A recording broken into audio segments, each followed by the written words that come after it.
یہ 20ویں صدی کے آغاز کے وقت جسے ہم پورا کہتے ہیں مڈل ایسٹ، بلکہ صرف مڈل ایسٹ نہیں، پورا شمالی افریقہ سلطنت عثمانیہ کا حصہ تھا، خلافت عثمانیہ، لیبیا، الجزائر، مصر، پورا حجاز، یمن، پورا عراق، شام، اور یہ شام ہی کے حصے ہیں در حقیقت، اردن اور لبنان، یہ سب، یہ شام عرب، عراق عرب، یہ پورا علاقہ خلافت عثمانیہ یہ اس کا حصہ تھا۔ پہلی جنگ عظیم میں انگریزوں نے عربوں کو بغاوت پر آمادہ کیا، غداری پر آمادہ کیا، انہوں نے خلافت عثمانیہ کے خلاف بغاوت کی، بیج بوئے ان کے دلوں کے اندر نفرت کے، ابھارا انہیں کہ تم ترکوں کے غلام کیوں ہو، تمہیں خود حاکم ہونا چاہیے، تم کھڑے ہو جاؤ، ہم مدد کریں گے، تم بغاوت کرو، تم ان ترکوں کے خلاف ہماری مدد کرو، ہم تمہیں آزاد کر دیں گے، تم اپنے پاؤں پر خود کھڑے ہو جانا۔ یہ بہت ہی ہمارے لیے دردناک المیہ ہے اس پہلی جنگ عظیم کا۔ کرنل لارنس جیسا شخص، برطانوی استعمار، اور اس کے نتیجے میں عربوں نے بغاوت کی، اور اس قدر دردناک بات آپ کو بتا رہا ہوں، میں پہلی مرتبہ جب سن 62 میں حج کے لیے گیا مدینہ منورہ میں، ابھی وہ ریل کے انجن کھڑے ہوئے تھے۔ ترکی کے زمانے میں، سلطنت عثمانیہ کے زمانے میں بغداد سے مدینے تک ریلوے لائن تھی۔ یہ پورا ایک عالم سلطنت عثمانیہ، صرف سلطنت نہیں، خلافت عثمانیہ، پوری ٹرینیں جو ہے ترکوں کی اڑائی گئی، ہزاروں ترکوں کو شہید کیا گیا، یہاں تک کہ صحن حرم میں شہید کیے گئے سینکڑوں ترک۔ یہ جرم تھوڑے نہیں ہے، معمولی نہیں ہے۔ آج جس کی سزا مل رہی ہے، معلوم ہونا چاہیے کہ وہ جرائم کون کون سے تھے۔ اب بھی جو لوگ گئے ہیں انہوں نے دیکھا ہوگا، ترکی کا قلعہ موجود ہے اوپر پہاڑی کے اوپر، حرم کا جو سب سے بڑا دروازہ ہے باب ملک عبدالعزیز، اس کے سامنے ایک لائبریری ہوتی تھی، اب تو غالباً وہ بھی گرا دی گئی ہے، اس کے پیچھے پہاڑی پر ترکوں کا قلعہ ہے پرانا، اس پر توپیں موجود تھیں۔ جب بغاوت ہوئی ہے، جو حرم میں آئے ہوئے تھے ترک فوجی، ظاہر بات ہے نہتے، وہ تو نماز پڑھنے آئے ہوئے تھے، ان کو وہاں ذبح کیا گیا ہے، اور ترکوں نے اپنی توپیں استعمال نہیں کی کہ کہیں بیت اللہ کو کوئی گدن نہ پہنچ جائے۔ بہرحال یہ غداری ہوئی ہے پہلی جنگ عظیم کے دوران، اور نہ صرف ترکوں کے، عربوں نے کی ہے۔ جیسا کہ میں نے کہا تھا، دو ہیں سب سے بڑے مجرم روئے ارضی کے اوپر امت مسلمہ کے طبقات۔ ہمارا پنجابی سپاہی بھی جا کر انگریزوں کی مدد کر کے ایلن بی کو قبضہ جو لے کر دیا بغداد کا، اس میں ہمارے مسلمان پنجابی سپاہی بھی شامل تھے۔ یہ خون چکاں باب ہے ہماری تاریخ کا اس صدی کا۔ لیکن اس کے بعد سلطنت عثمانیہ کے ٹکڑے ہو گئے، چیتھڑے ہو گئے۔ ایک انگریز نے لکھا ہے، یہ جملہ زہر میں بجھا ہوا جملہ، کہ تاریخ میں یہ بات ثبت ہو جائے گی کہ ایک انگریز نے اس سلطنت کے ٹکڑے کر دیے کہ جو عمر فاروق نے قائم کی تھی رضی اللہ تعالیٰ عنہ۔ یہ پورا عالم، یہ تمام علاقہ کس نے فتح کیا تھا؟ یہ بات ہاتھ بدل گئے تھے، پھر ترک آ گئے، خلافت عثمانیوں کے پاس چلی گئی، لیکن یہ سلطنت تو حضرت عمر رضی اللہ تعالیٰ عنہ کے زمانے سے چلی آ رہی تھی۔ اس کو ایک انگریز کرنل نے، اور اس نے بغاوت میں آمادہ کر کے عربوں کو اور ترکوں کے پیٹھ میں چھرا ڈھپوا کر ان کے ذریعے سے اور ٹکڑے کر دیے۔ لیکن جب جنگ ختم ہوئی، اب انہوں نے کہا کہ اب ہمیں آزادی دیجئے، تو اب انہیں معلوم ہوا کہ غداروں کو دنیا میں کیا ملتا ہے۔ ٹکڑے کر دیے گئے۔ یہ حصہ عراق یہ انگریز کے پاس رہے گا، شام کا یہ علاقہ یہ فرانسیسیوں کے پاس رہے گا، مصر پر انگریزوں کا تسلط رہے گا، لیبیا اطالویوں کے پاس رہے گا۔ لے دے کر یہ جو علاقہ تھا حجاز، چونکہ وہاں کچھ تھا ہی نہیں، بوادٍ غیر ذی زرع، یہ عربوں کے پاس چھوڑ دیا گیا۔ اس وقت جو بادشاہ ہیں، شاہ حسین اردن کے، ان کے دادا سب سے بڑے غدار وہی تھے، لہذا ان کو اس علاقے کی بادشاہت دے دی گئی۔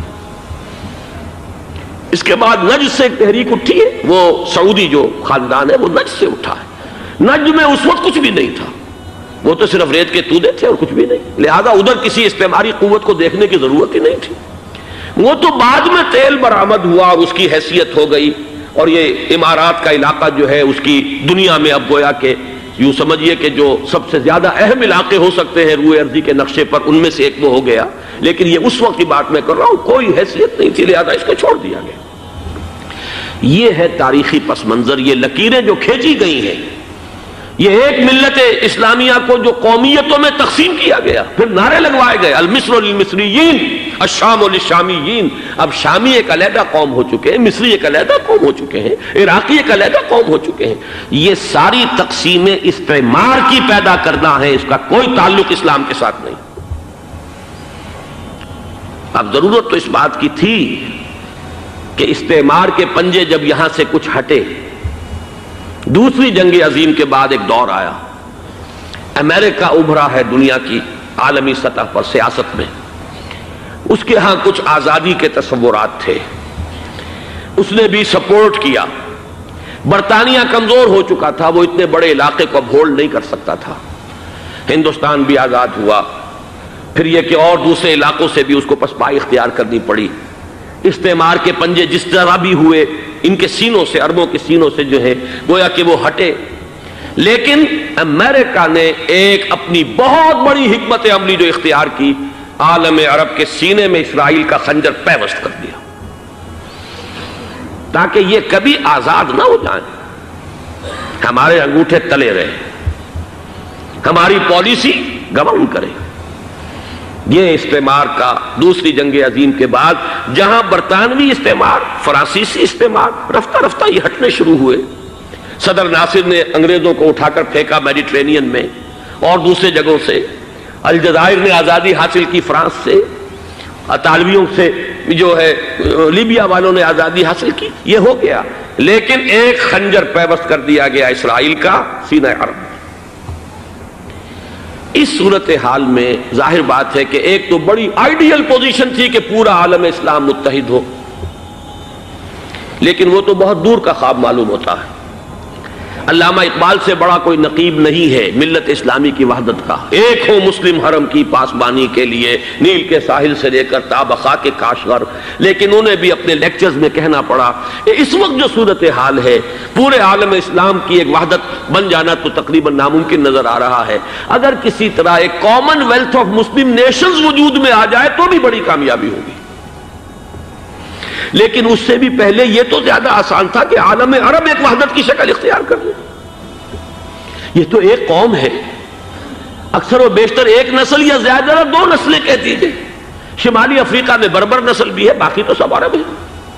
یہ پورا عالم ایک نسل، ایک زبان، پورے اتنے رقبے کے اوپر بولے جانے والی ایک زبان، یہ تو ایک ہو جائے. افسوس یہ ہے کہ اس کا ایک ہو جانا، ایک شخصیت ابھری تھی جو مذہبی مزاج کی شخصیت تھی، جو دینی مزاج کی حامل شخصیت تھی. اگر اس کی قیادت میں عالم عرب متحد ہو جاتا تو واقعتاً ایک بہت بڑا جو ہے مرحلہ وہ طے ہو جاتا پوری عالمی ملت اسلامیہ کی ایک وحدت اختیار کرنے کا. وہ شخصیت تھی شاہ فیصل شہید کی. اور اس لفظ کے ساتھ ہی آپ کے ذہن میں آ گیا ہوگا کیوں انہیں شہید کر دیا گیا، کس نے کیا کرایا، کہاں سے تعلیم حاصل کر کے آیا تھا وہ جس نے شہید کیا شاہ فیصل شہید کو. اس کی گردن پر کون سوار تھی، وہ یہودی لڑکی کے جس کے فوٹو بھی شائع ہوئے، ایک گردن پر اٹھائے کھڑا ہوا شہزادہ اپنی ایک یہودی دوست کو، لڑکی کو. اور وہی ہے کہ جس نے جا کر پستول سے شہید کیا ہے.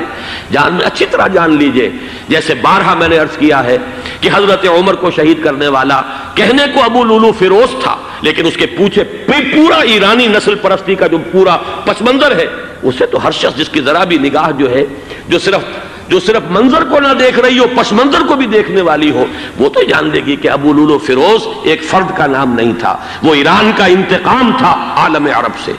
بالکل اسی طریقے سے یہ امریکی استعمار کا ہتھ کنڈا تھا، اسے محسوس ہوا.